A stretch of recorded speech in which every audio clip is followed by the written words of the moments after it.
Muchas gracias, senadora. ¿Tenemos alguna otra pregunta para la senadora Kenia López Rabadán o la senadora Navarro?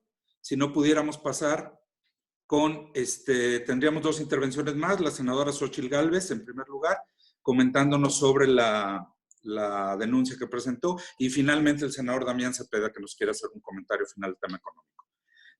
Senadora Xóchitl Gálvez, por favor. Muchas gracias, compañeras, compañeros. Yo quisiera nada más agregar a lo que se ha dicho de la violencia hacia las mujeres. Recibí esta semana una carta que también le enviaron a la Secretaría de Gobernación, a su titular, Olga Sánchez Cordero. La Red de Mujeres Indígenas, son 30 casas de la mujer indígena, cuyo presupuesto fue reducido en un 70%. Este tema me parece súper delicado porque como algunos hospitales se han vuelto COVID, en estas regiones que hay pocos, y los pocos seguramente pues, se tendrían que volver COVID, no están atendiendo los partos de las mujeres indígenas. En estas casas de la mujer indígena están las parteras, están los médicos tradicionales, las médicas tradicionales, pero sobre todo, en estas casas de la mujer indígena se atiende el tema de violencia hacia ellas, porque estas mujeres pues difícilmente van a un ministerio público porque no hablan la lengua. Entonces, es una red que se inició durante mi administración hace 18 años, que fue tan exitoso el modelo de la Casa de la Mujer Indígena que hoy hay una red de 30 casas de la mujer indígena. Entonces, con la mano en la cintura hubo un recorte del 70% del presupuesto, y hasta el momento no ha recibido un solo peso este año. Su titular, Adelfo Regino, no ha dicho absolutamente nada. La secretaria de Gobernación no ha dicho absolutamente nada y estas mujeres se encuentran desesperadas porque son casas que en el tema de salud son fundamentales. Es más, es a donde les pudieran explicar el tema del COVID en la lengua los médicos y las médicas tradicionales. Entonces, nomás lo sumo al desastre que se tiene en materia de atención a las mujeres. Y respecto a la denuncia de Manuel Bartlett, pues yo me había quedado en que eran contratos por 168 millones y resulta pues que son 18 contratos por un monto de 278 millones, de los cuales 11 de estos 18 contratos han sido por adjudicación directa. Cerca de 200 millones de pesos se han adjudicado de manera directa. ¿Qué tipo de delitos se encuadran ahora en la denuncia que presentamos en la Fiscalía General de la República hacia el señor Bartlett? Pues tráfico de, hacia los funcionarios, tráfico de influencia, encubrimiento, ejercicio ilícito del servicio público y uso ilícito de atribuciones. Y contra la empresa Cyber Robotics, tráfico de influencias y afectación grave al consumo nacional. No obstante que hoy el titular Zoe Robledo justificó el que la empresa los tenía de entrega inmediata, pues qué fácil se esperaron hasta el mes de marzo, abril, para hacer los contratos. ¿Por qué no lo hicieron en enero cuando sabían que iban a requerir ventiladores? ¿Por qué esperaron al último minuto que ya los ventiladores estaban agotados? Y, insisto, los otros 2.500 ventiladores que no se pudieron comprar porque había sido una compra errónea a una empresa que no tenía el giro, pues también hice la denuncia penal en contra de estas dos adquisiciones. Y pues es una joya porque el presidente de la República declaró, palabras de él, el 14 de enero del 2020, dijo: todos los negocios jugosos que se hacen en el país, negocios de corrupción, llevan el visto bueno del presidente de la República. Entonces, estos negocios jugosos, pues seguramente llevan... y la otra declaración dice: el presidente de México tiene toda la información que se necesita. O es cómplice o se hace de la vista gorda, pero no es que no sepa. Entonces, él sabía perfectamente que se estaban asignando 11 contratos por adjudicación directa al hijo de su colaborador, Manuel Bartlett Díaz. Entonces, pues yo como no creo que el presidente sea cómplice, pues más bien yo creo que dio su visto bueno. Ok, muchas gracias, senadora. Senador Damián Cepeda, por favor. Un comentario nada más. No puedo dejar pasar la noticia del día de hoy.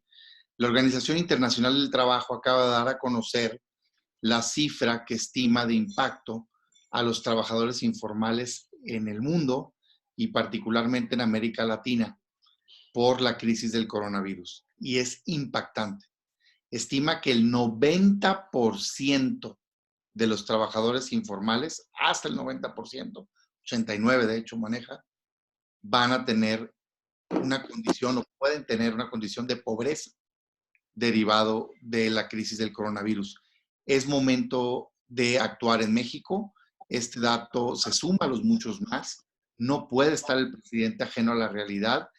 Urge que aprobemos una ley de emergencia económica y dentro de ella urge que aprobemos el ingreso básico universal, renta básica, como le quieran llamar, para darle un apoyo a todos los trabajadores informales y formales del país, porque este dolor, este sufrimiento que van a tener por no tener fuente de ingreso es evitable.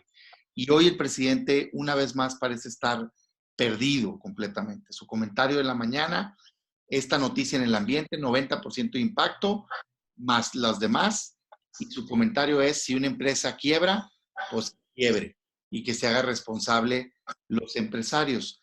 De verdad es no entender la economía. Pues ¿dónde creen que trabaja la gente? En el aire. La gente trabaja en las empresas. Si quiebra la empresa, no solo es el daño al dueño, se va a perder el empleo. Entonces millones de personas no van a poder llevar alimento a sus casas. Es un absurdo, está fuera de la realidad el presidente.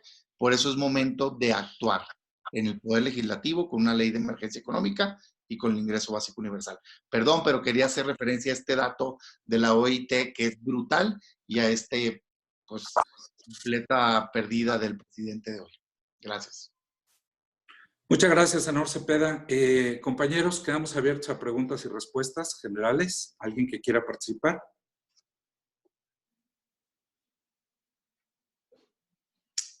No tengo registrado nadie en el chat. Félix, ¿pudieras... A ver, Félix, ¿te sirve tu micrófono o quieres que haga yo la pregunta? Bueno, hago yo la pregunta. Creo que Félix tiene un problema con el micrófono. Pregunta para la senadora Xochitl Gálvez. ¿La venta de ventiladores también se ha denunciado corrupción en los que adquirió la Sedena a un empresario del PRI?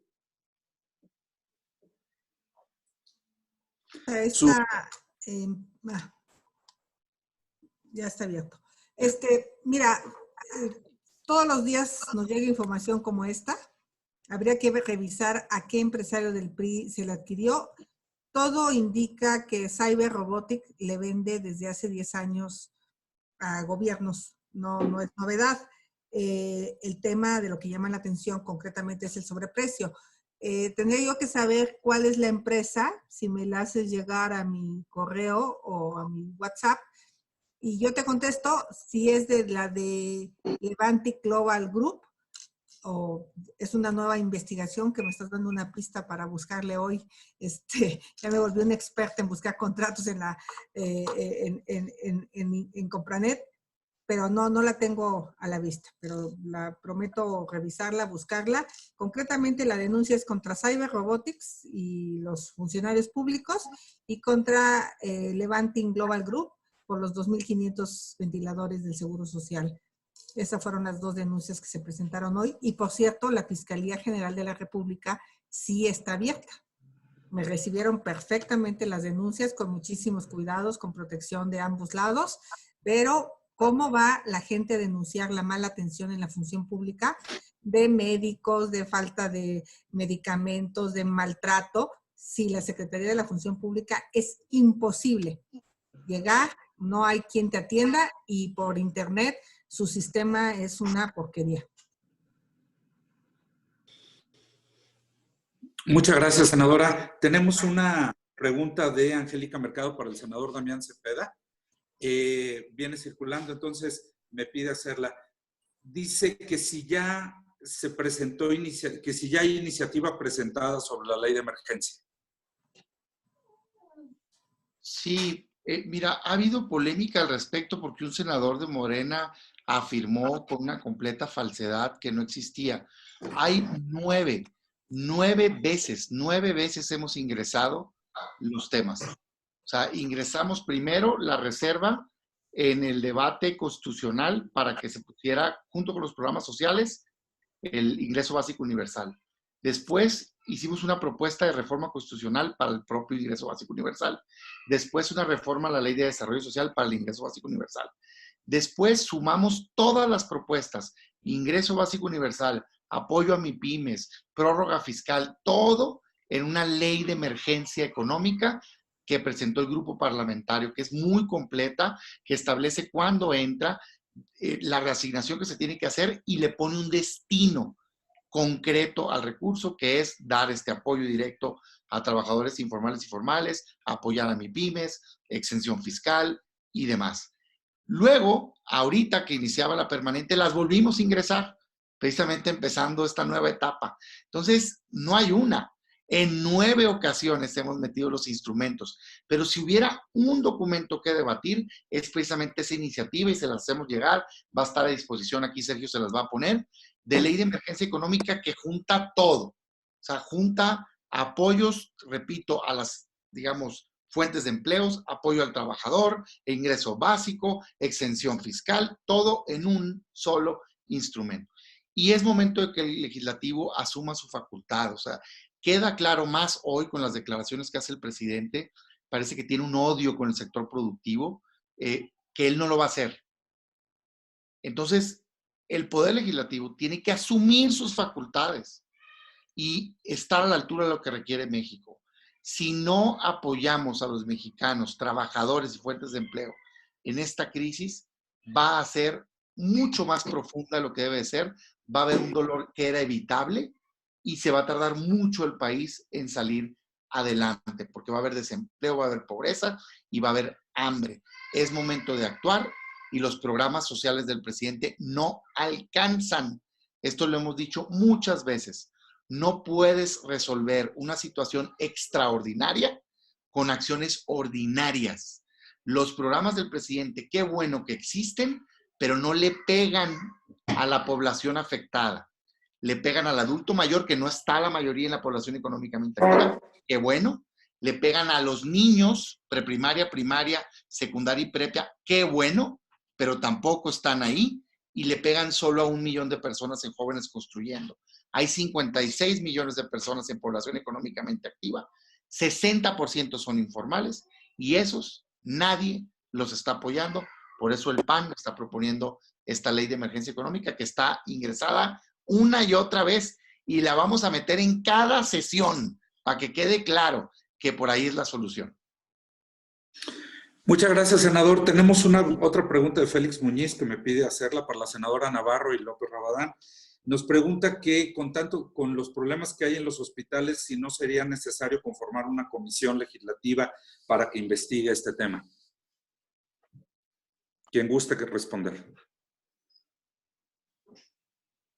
Senadora. Es que hay una comisión del COVID, querido Félix. El problema es que, pues es increíble, pero la comisión del COVID solamente la procesan, la trabajan los senadores de oposición. Es una vergüenza que la mayoría en el Senado, digamos, las cosas que haga sea solamente para quedar bien con su patrón. Eso es, yo creo, que lo más preocupante de esta historia. Hay una comisión del COVID que nosotros en el grupo parlamentario, yo salvo que mis compañeros me corrijan, pero tenemos una gran representación. Tenemos a 2 senadores, tenemos a la senadora Alejandra Reynoso de Guanajuato y tenemos al senador Roberto Moya. Los 2 son absolutamente profesionales, han estado empujando los temas cada que se reúne la comisión del COVID. El problema es que pues, hay una mayoría...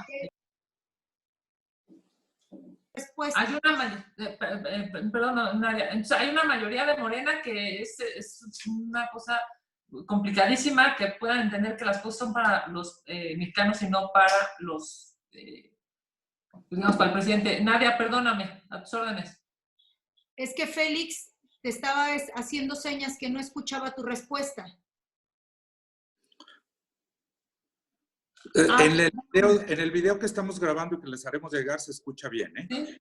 Pero discúlpame, Félix, te lo digo que sí la hay. Sí hay una comisión del COVID hecha específicamente para esta pandemia y bueno, pues digamos que las limitaciones de esa comisión las han dado pues, quienes quieren defender al presidente en lugar de defender a los mexicanos.